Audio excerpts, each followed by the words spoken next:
welcome to Crunch Time. My name is Jack Bogdan. My name is Alex Grinlin. And we have been so many places in the last month, except where it counts, which is with you at home. So true. So you go. Where have we been, Jack? First, it was me. First, it was my fault. I take full credit for that. First, I was at GDC, followed by Penny Arcade Expo East, followed by a week and a half of my computer being broken. So that was a 3.5 week block of failure. That's on me. Then it was my fault. Why was it my fault? First, was it only my fault 1 week? It was only your fault for 1 week. It was my fault because I had to fly out. I flew out to to Mountain View, California to interview at Google. So that was my fault. So I didn't realize that I was only responsible for 25% of fault or blame. But you know what? Altogether, I'm gonna give you half the blame just because. So we're all gonna take equal blame.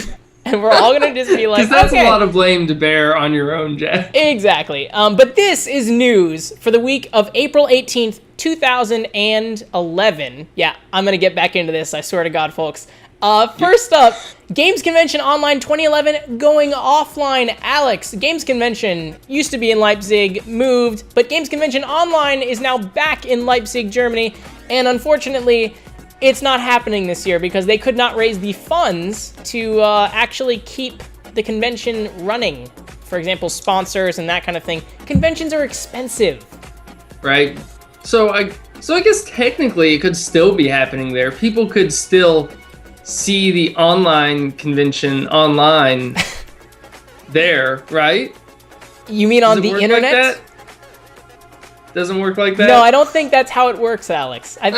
I think Games Convention Online was a physical event that happened in Leipzig, Germany, and I think that your idea of it being some sort of virtual hive mind or matrix convention is not exactly how it played out. They should just license PlayStation's Home. They should just license that, the tech behind that, and have a game convention in digital space. Then they just have to pay for bandwidth, right? Sure, but you know what? They're going to have to get that bandwidth sponsored. And I don't know if they can raise the money to get that bandwidth sponsored, Alex. They might be running into a whole new world of virtual problems. You never know, man. They throw it in Second Life. They get raining penises. It's just a mess. You can totally say, if you have Games Convention in Leipzig, Germany, oh, there will not be a penis shower today. But if you throw that thing in Second Life, all bets are off. The weather is unknown. So, nice. There you go. Next up, PAX Prime registration and PAX Dev announced.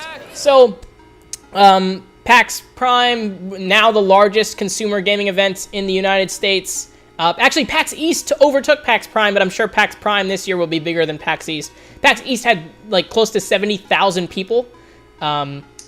So I can only imagine how big PAX Prime will be when they finally get back to Washington at the end of the year. But they announced PAX Dev, and PAX Dev is really interesting because PAX Dev is their kind of take on a game developers conference kind of deal, where they get a bunch of developers there. Actually, they're capping it at 750, so it's kind of a small-ish, intimate kind of thing. Whereas the GDC has around 20,000 people going to it. So around 750 people, 2 days of content, no press, no cameras, no recording, none of that stuff. Just devs talking to other devs about what's going on. Giving interesting talks on everything under the sun. They haven't actually announced the talks yet, but I imagine that they'll be interesting on everything under the sun. So I gather that if there's no press allowed, then we won't ever really find out about what happens at this thing? You won't. I think the whole point of them having a private conference is that they feel like there's pressure at the other conferences to not say the truth or not, I guess, reveal everything, which I guess is what they're kind of trying to encourage people to do, just to talk openly as a bunch of developers. I still don't know if that's going to happen. strictly because of PR handlers and wranglers and yeah. I mean, I just like don't. Every PR person's worst nightmare. Right, exactly. So I mean, you can try. I guess I'm not entirely sure. I think it's a cool idea. I'd love to see how it turns out. I'm going at the end of the year or whatever. It's in it's 2 days before PAX Prime. So it's the 2 days prior, and then PAX Prime happens. So, and I'm sure the thing is, so many devs are going to be there already, showcasing their work at PAX Prime. Right. So I'm sure that they'll get a lot of people on board. And yeah, and the IGDA we're signing the last bit of contract work to get cool stuff on there too. So you'll see IGDA stuff when that's official. Cool. 8 million PlayStation moves and 50 million PS3s have shipped. Yes, I chose the Kevin Butler video from E3 of last year.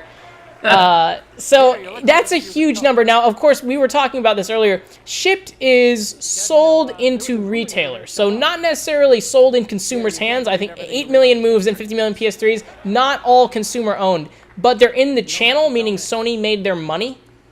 Right. Which means this is still a huge number. Not as big as the actual, or sorry, not as, it's bigger than the actual number that are actually in homes. But given how many are probably on store shelves compared to how many are in homes, that's still really significant. Yeah, totally. I don't know. No, I guess we probably should have looked up the Xbox numbers so we could compare this to. But I know Kinect sold 10 million a while back. Yeah. Which surprised the hell out of everyone. And those were sold numbers for Kinect. And I'm still unsure, when they say we've sold this many moves. There are so many different parts of the move and so many ways to get it through bundles, and I'm never because with the Kinect you understand, okay, they sold this piece of hardware, but with the Move there's the iToy, there's the controllers, the sub-controllers. The sub-controllers, yeah. like what constitutes as a Move, I guess. I think they're counting iToy and Wand, or I think those are the two that they're counting. So those, because you can't count just the iToy or just the Wand, and it kind of, because they have to really be together to function. Right. So I imagine that's how they're kind of handling it. Still impressive. Hopefully we'll get big numbers from Microsoft and Nintendo soon. Didn't put it in here because it's a rumor, but the rumor is that Nintendo's launching an HD console at E3.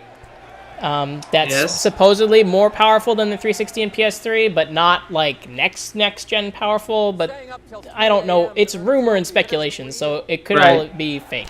Anyway, I just want to see numbers, because we'll all hear numbers around E3 of like, look how much we've sold and look how much we've sold. So I'm really interested to see how it moves forward.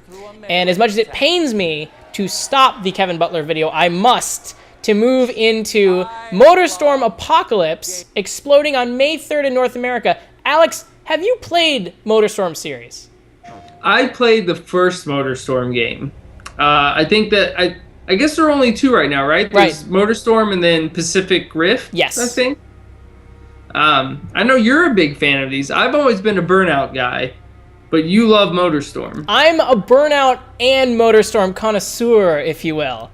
I'm a huge fan of Burnout's Crash mode, and to me, Motorstorm was Crash mode all the time in a race on ridiculous levels with massive jumps and like the ability to shove people out of their cars and explosions. Like, I am a huge Motorstorm proponent. I'm there. Yep. So when they announced Motorstorm Apocalypse and they showed that initial trailer with the buildings coming down and crazy buses moving and levels changing, had a little bit of a split-second kind of vibe to it, especially this footage. But it's not triggered by people. It's sort of always happening. Yeah, I'm really excited. So, and the reason they had delayed this, actually, if you remember correctly, they delayed this after the Tokyo or Japanese earthquake, because that's poor form to release an apocalyptic game right after an earthquake that features earthquakes. So yeah, good on them for moving it to North America. I don't think they've announced an official release date for Europe or Japan yet, and I'm not sure when they will, but May 3rd for North America, I'm really excited. I'm sure we'll be talking about it. Yeah. Finally, Alex. Finally. Play indie games to unlock Portal 2 early. Would you kindly? Yeah. What? Never mind. Just what are the indie games, Alex? Well, there's a whole list. Valve, they on Steam released a potato sack of games. And those games are Defense Grid, The Awakening, Very good Killing game. Floor, Cogs, Rush, Tokitori, Bit Trip Beat, 1, 2, 3, Kick It, Audio Surf, The Wonderful End of the World, Super Meat Boy, Amnesia, The Dark Descent, and The Ball. And there are so many great games on that list. Alex, I don't know. Right now, it's a little over halfway, and they're estimating that Portal 2 will be able to launch in 39 hours, which is just shy of its, Tuesday release. Right, and so because this will hit on Monday, Portal 2 might already be out by the time you see this. That's true. But go get that potato sack bundle. Yeah, it's a great collection of games. And I think it's really cool that Valve is encouraging people to play these indie games to unlock its big AAA game. Yeah, I mean, and there was some initial backlash because what happened was this was actually the end to an alternate reality game that had been going on for a few weeks.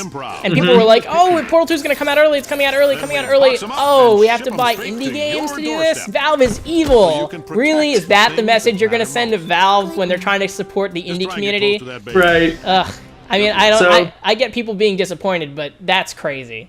Yeah, no, good on them, and they always seem to be a little bit ahead of everyone else as far as viral marketing and stuff. I mean, because this goes all the way back to them updating Portal with a new ending to hint at the release of Portal 2. Yes. So. They've been teasing this game for a long time, and I think this is kind of an awesome way to end it. And there you go. I love Valve. I can't wait for Portal 2. It's going to be fantastic. I'm so torn between what version I'm going to get, simply because the PlayStation 3 deal is so good. Right. But then I also want to play with you on the 360 because you don't have another controller for your PS3, so you wouldn't be able to play co-op locally with Megs. But the PlayStation 3 version lets you do co-op online between PS3 and Mac or PC. Which is so cool. It is. And that's something that I wish more companies would go toward, is buying a game on one thing will unlock it, or at least give you a discount on other consoles. Yeah, the other thing, they're giving you a free Steam copy if you buy it on the PS3 too, which is that might be it for me, man. I think that's the edge over, but I want to play with you, so you're gonna have to get it on the PC too. You're gonna have to drop both. But you get achievements on the 360. You don't care about that as much. I don't care as much. You do. You are an achievement whore, but I think that the value add in just cross-platform play and Steam Cloud and a free Steam copy and everything for just one price of the game, it's so good. I mean, even if you're a PC owner, you should get the PS3 version because you'll have the PS3 version and then you'll also get a Steam copy. So, anyway.